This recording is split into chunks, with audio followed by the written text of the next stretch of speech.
Just 2 years after working to put Donald Trump in the White House, Russian leader Vladimir Putin is now getting help from Trump to achieve foreign policy objectives that Russia has sought for years. Trump has loudly criticized the NATO military alliance as unduly burdensome for the United States. He has started a trade war with many of those same allies. And on his way to the G7 summit of industrialized democracies Friday morning, he suggested that those nations readmit Russia to the gathering even though Russia continues to occupy part of Ukraine, the reason it was expelled from the group in the first place. If this were a screenplay, Hollywood would have thrown it out as too ridiculous, said Tom Nichols, a Russia expert at the Naval War College. I can't think of anybody who thinks this is a good idea. Today crystallizes precisely why Putin was so eager to see Trump elected, said Ned Price, a former CIA analyst and the National Security Council spokesman under then-President Barack Obama. For Putin, this is return on his investment, and it's safe to say that his investment has paid off beyond even his wildest dreams. On his way from the White House to a Marine helicopter waiting on the South Lawn, Trump told reporters that Putin probably wished that Democrat Hillary Clinton had been elected president rather than him. He has offered this comment many times before, notwithstanding a U.S. intelligence community assessment that Putin interfered in the election with the goal of helping Trump win. I have been Russia's worst nightmare, Trump boasted. But with that being said, Russia should be in this meeting. Why are we having a meeting without Russia being in the meeting? And I would recommend, and it's up to them, but Russia should be in the meeting. They should be a part of it. You know, whether you like it or not, and it may not be politically correct, but we have a world to run. And in the G7, which used to be the G8, they threw Russia out. They should let Russia come back in.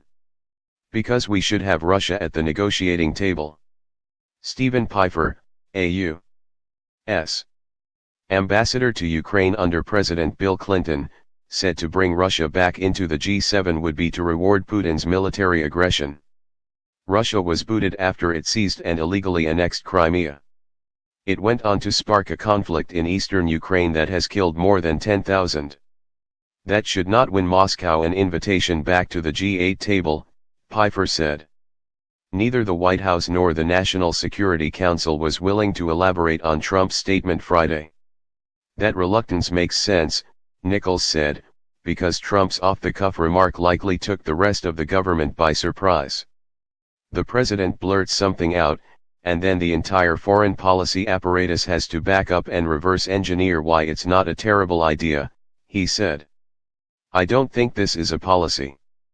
I think, like most things in this White House, this is a reaction, he added, calling it a function of Trump's need to win each week of his reality TV presidency. What could I do to annoy the G7? I know. I could bring back Putin, and then at least I would have one friend. Trump, despite his frequent claims of no collusion with Russia, spent the final month of the presidential campaign highlighting stolen emails that were damaging to his opponent even though U.S. intelligence had already informed him that Russian spy agencies had stolen the emails and were releasing them through WikiLeaks. His son Donald Trump Jr. was in contact with WikiLeaks during those weeks, and in June 2016 he had convened a meeting between top campaign officials and Russians with ties to that nation's intelligence agencies. Trump Jr. had called the meeting after receiving an offer of material damaging to Clinton.